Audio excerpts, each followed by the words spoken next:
Hope everybody had a good holiday yesterday. I'm just kind of sitting at home here, relaxing, recuperating. Figure I would get to work on a model. Got a little surprise at the end of this one too for you guys. But basically, for my Black Templar army, I'm going to be putting together my Marshal finally. And I had originally ordered stuff for this to knock it out quickly about a month ago to try to make a tournament. But due to work and the holidays, I ended up not making that tournament anyways.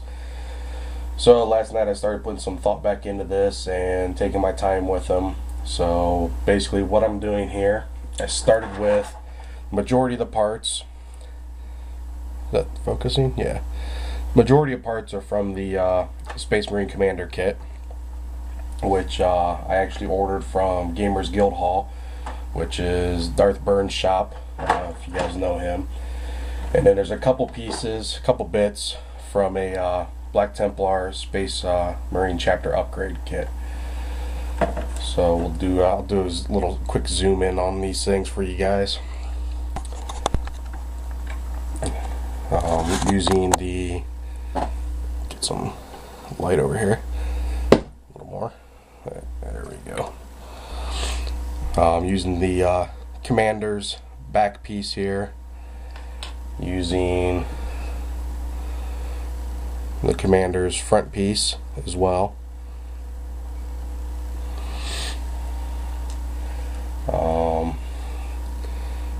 Heavy bolter from the Commander, arm from the Commander, the Commander's backpack, which I like with the eagles on either side. I decided to go with the chainsword arm from the Commander too, because it's kind of got the kind of bionic arm effect going there. So I thought that was kind of cool. And the little front loincloth from the Commander kit. There's a couple options in there. I chose this one though, because what I plan on doing is putting a Black Templar cross on the front of that. And here's a Black Templar upgrade shoulder pad. Here's one of the shoulder pads from the Commander kit. And if you guys can see that and make out which one it is, might be a little surprise coming from my army. And some accessories. That's the bolt gun or pistol or whatever, holster and everything from the Black Templar upgrade. And I believe this is the actual Iron Halo or whatever it's called, but I'm going to put that on the top of the backpack as well. And I'll try to grab this. I don't know how well it's going to go. But here's the legs from the Commander kit. And I've actually just placed some cork there, give him a little bit different pose, make it look like he's standing on some rocks as he's going to be yelling.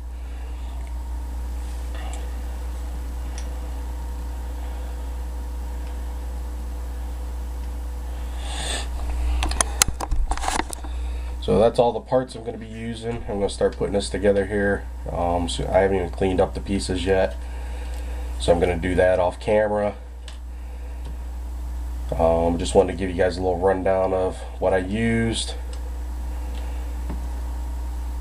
As you can see, I try to keep a little organized here on what I'm doing. But basically all I'm going to do, clean these pieces up. I'm going to start gluing some of them together. Most of this is pretty straightforward, so I'm not going to record it, but I am going to pause, and when I do the pinning for the legs here on the base with the cork and everything, I'm going to pause and show you guys how I did that. Then that's going to be pretty much it for this. Get this put together. I'll probably do another one as I start painting it up, because this is probably going to be the first one that I use the new airbrush on.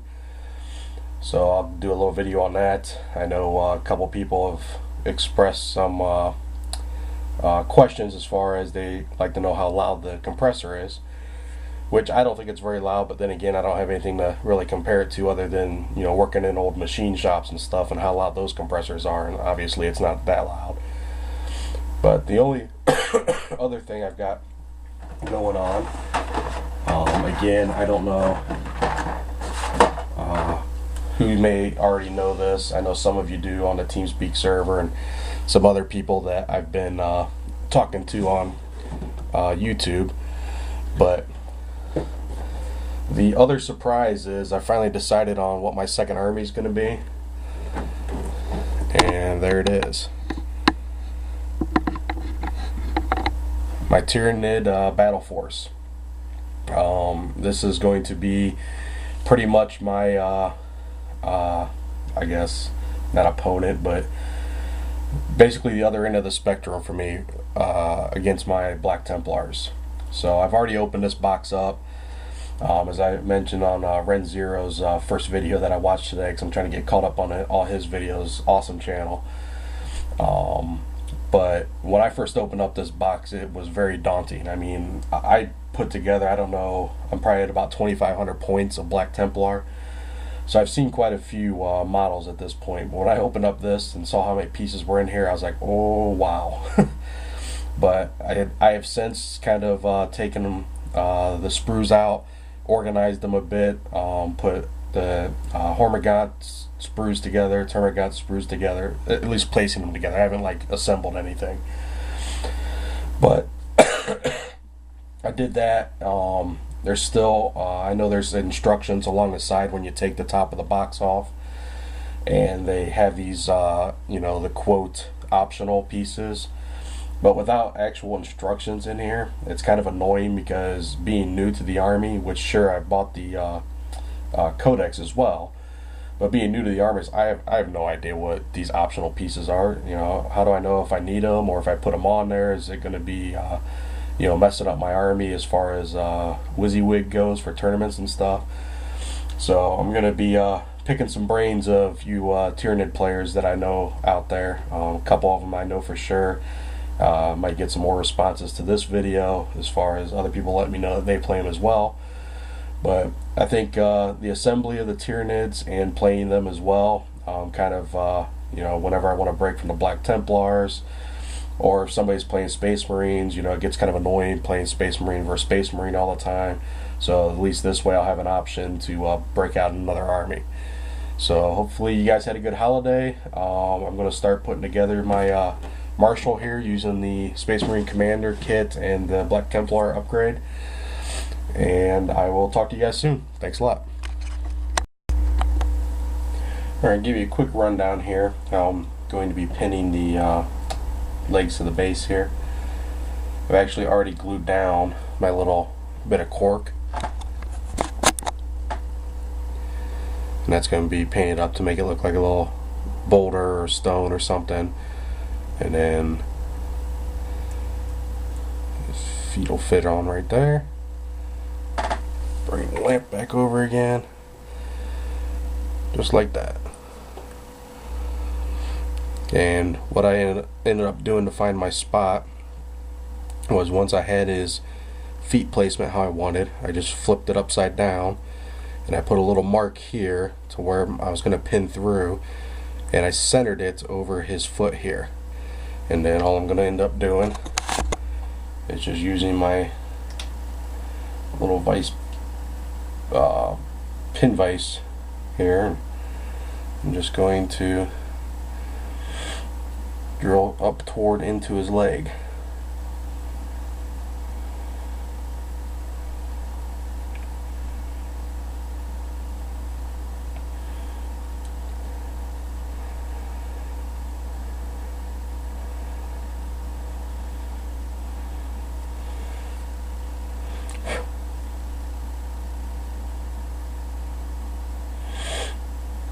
You want to kind of keep the angle that the whatever you use, pin, paper clip. I'm going to use some solder, because I like how it kind of gives a little bit and I'll show you the trick I do. Alright, got his foot pinned. Find my mark again on the base.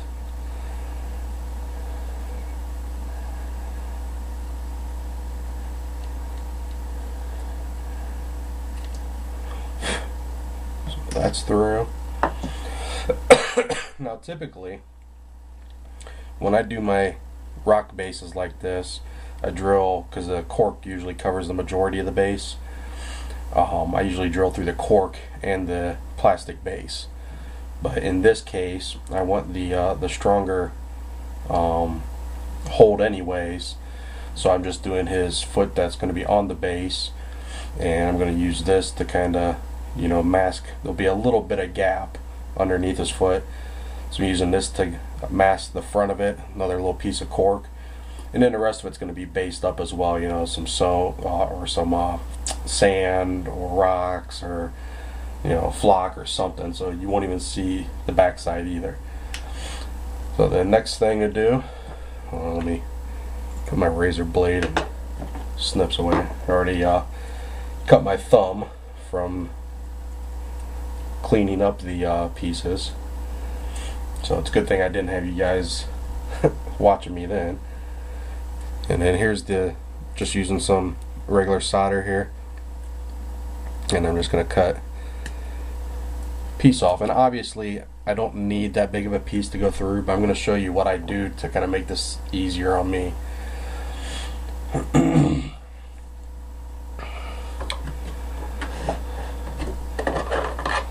Get my super glue out, because anytime I'm messing with plastic and metal, or just metal, I try to use super glue. It has a much better hold.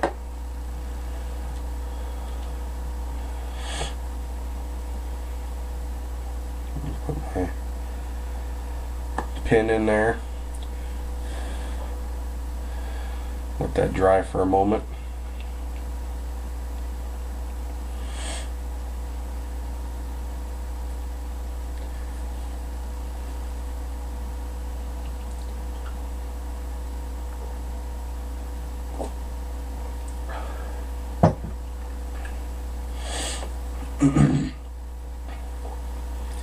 And I'm just going to slide the other end right through my base, maybe. There we go. Get his foot positioned how I want it. Keep bringing down the other side, and I'll see how much I have left under here. Rather than snipping that off, what I've started to do is I just bend that down. Now I'll put a little dab of glue right there in a joint, and a little dab down on the other end that I've bent over, and that'll be it. The reason I do that is that's adding a little bit of weight to the base as well. So that's why I started doing it that way. You know, the solder's not too expensive, so I'm not too worried about that. I'll just put a dab of glue there, and then a dab of glue there. And that right there, here, let me zoom in and kind of show you that as well. So here's what I've done. Obviously that was sticking up further, and I just bent it over. I put a little dab where the hole is, then a little dab on the other end just to make sure that that doesn't come loose. And that right there will probably be the most sturdy portion of my entire model here. Let me just put this other piece of cork down while I'm here.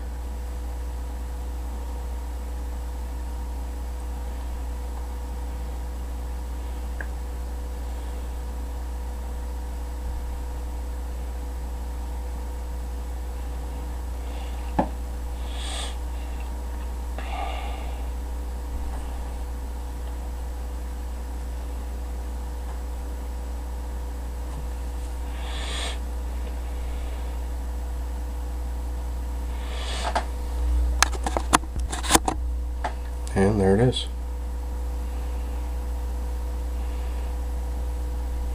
Now we got a little bit of stone texture and Then I'll do something else up on it. You know, put a little flock on there, maybe some static grass or something once it's all painted up. So that's it.